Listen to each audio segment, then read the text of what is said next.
d'Ibn Khaldoun, Histoire des Berbères, les Almohades, Al-Muhawwidoun, le Mahdi ibn Thumath, suite.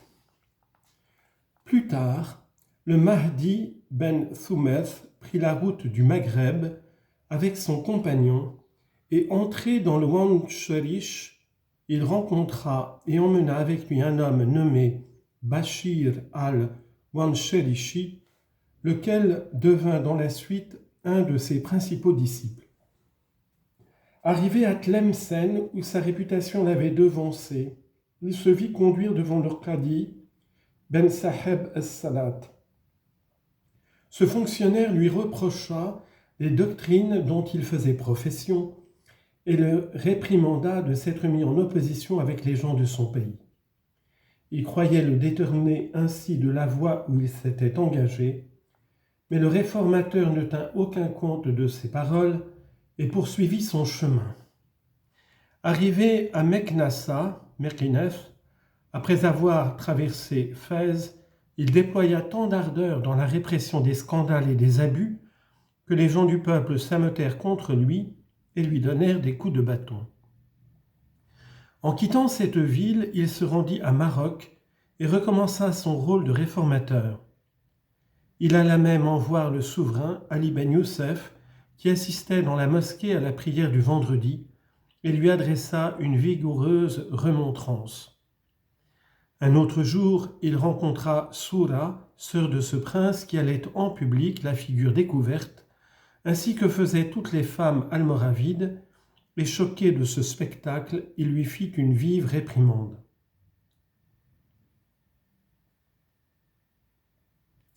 On lit en note, il ordonna à Soura et aux dames qui l'accompagnaient de se voiler la figure. Ensuite, lui et ses compagnons se mirent à frapper la monture de la princesse, au point que l'animal la jeta par terre. Fin de note, d'après Ben el-Athir. Elle rentra aussitôt chez son frère, les larmes aux yeux, et lui raconta l'insulte qu'elle venait de subir.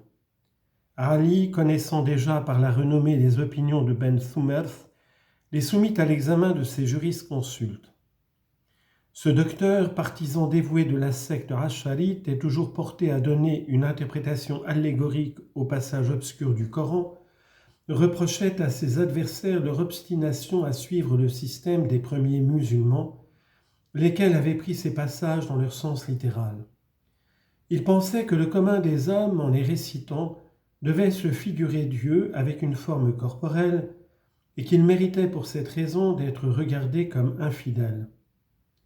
En cela, il suivait l'une des deux maximes différentes énoncées par les Asharites, à savoir qu'il faut regarder comme infidèle quiconque professe une opinion ayant une tendance vers une fausse doctrine. Il en résulta que les docteurs maghrébins, poussés par la haine et la jalousie, conseillèrent au souverain l'emploi de mesures sévères. Amené devant Ali ben Youssef et obligé de soutenir une discussion avec ses légistes, il ne quitta l'assemblée qu'après les avoir réduits au silence. On lit en note. Dans le Qartas, page 112 du texte arabe, on trouve quelques détails de cette conférence. La première question que Ben Thumath proposa à ses adversaires fut celle-ci. Les voies de la science sont-elles en nombre limité ou non ? Il expliqua ensuite, à leur grand ébahissement, que les principes du faux et du vrai et du faux sont 4, à savoir le savoir, l'ignorance, le doute et la supposition. Fin de note. Averti en sortant de la salle d'audience que ses adversaires ne manqueraient pas de s'en venger, il se rendit à Armat le même jour et recommença dans cette ville sa tâche de réformateur. Bientôt, il dut s'en éloigner avec ses disciples à cause des mauvaises dispositions des habitants qui venaient d'expédier à Ali ben Youssef une lettre dans laquelle il le priait de les délivrer d'un homme aussi turbulent. Ismaël ben Aïgig, un des partisans de la nouvelle doctrine, fit venir 200 guerriers de sa tribu au secours de son maître et le conduisit à Mesfiwa, dans les montagnes des Masmouda.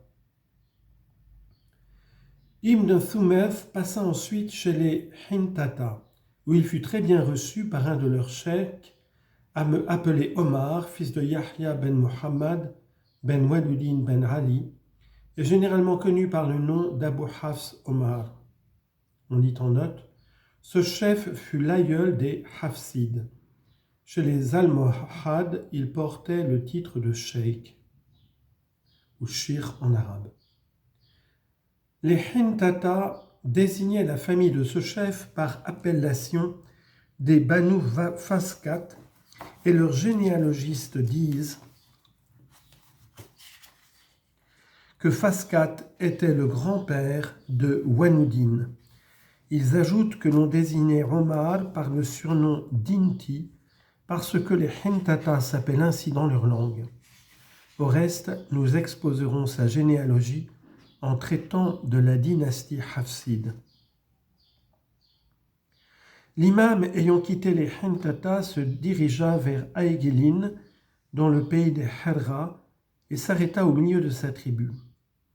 Il y arriva l'an 515 de l'Hégire, ayant alors bâti un rapta pour se livrer à la dévotion. Il attira auprès de lui une foule d'étudiants et de gens de différentes tribus, auxquels il enseigna son murshida et son tawhid rédigé en langue berbère. On lit en note au sujet de rapta. Les petites chapelles renfermant des cellules pour le logement des hommes dévots et des étudiants s'appellent zawiya, ribat et rapta. Seconde note, un très ancien manuscrit des traités théologiques composé par Ben Thumeth se trouve à la Bibliothèque nationale. Il est écrit en arabe et on y reconnaît la plume d'un homme profondément versé dans la théologie dogmatique et dans la scolastique. Il est à regretter que nous n'ayons pas la traduction berbère de cet écrit. Al-Marrakchi nous assure dans son histoire des Almohades que le fondateur de cette secte s'appelait en langue berbère, s'exprimait en langue berbère avec une élégance extraordinaire. Fin de note. Le nombre de ses partisans s'accrut tellement que Malek ben Wahib, président du corps des savants qui assistait aux réunions de l'émir Ali ben Youssef, recommença ses dénonciations. On lit en note, voir sur Abu Abdallah ben Wahib, natif d'Espagne, et vizir de Ali ben Youssef, le tome 2 de ma traduction des vies des hommes illustres, de Ben Khallikan. Fin de note. Jouissant d'une certaine réputation comme augure et astrologue, il ne manqua pas d'indisposer son patron contre le Mahdi, et comme les devins avaient prédit qu'un roi de race berbère devait nécessairement paraître au Maghreb et changer la forme de la monnaie aussitôt qu'il y aurait une conjonction des deux planètes supérieures, ce prince s'attendait déjà à quelque malheur. « Protège l'empire contre cet aventurier », lui disait Ben Wahib. C'est assurément l'homme de la conjonction et du dirham carré, celui dont il est question dans ces méchants vers en patois qui courent maintenant de bouche en bouche. Citation, « Mets-lui les fers aux pieds, ou bien un jour il te fera entendre un tambour. J'ai la conviction que c'est lui qui est l'homme au dirham carré. » On lit en note. Les monnaies almohades, al-Muhawidun, tant celles de la dynastie d'Abdelmoumen que celles des Hafsides, portent sur chaque face deux inscriptions, dont l'une remplit un carré au centre de la pièce. Fin de note. Frappé de ces paroles, Ali ben Youssef envoya plusieurs cavaliers à la recherche du Mahdi, qui échappa cependant à leur poursuite. Abu Bakr ben Muhammad el-Lemtouni, gouverneur de la province de Sousse, gagna alors quelques individus de la tribu des Kharra et les chargea d'assassiner leurs compatriotes. Mais les amis de celui-ci, ayant eu connaissance du complot, le transportèrent sur une montagne où ils avaient l'habitude de se réfugier et ôtèrent la vie aux traîtres.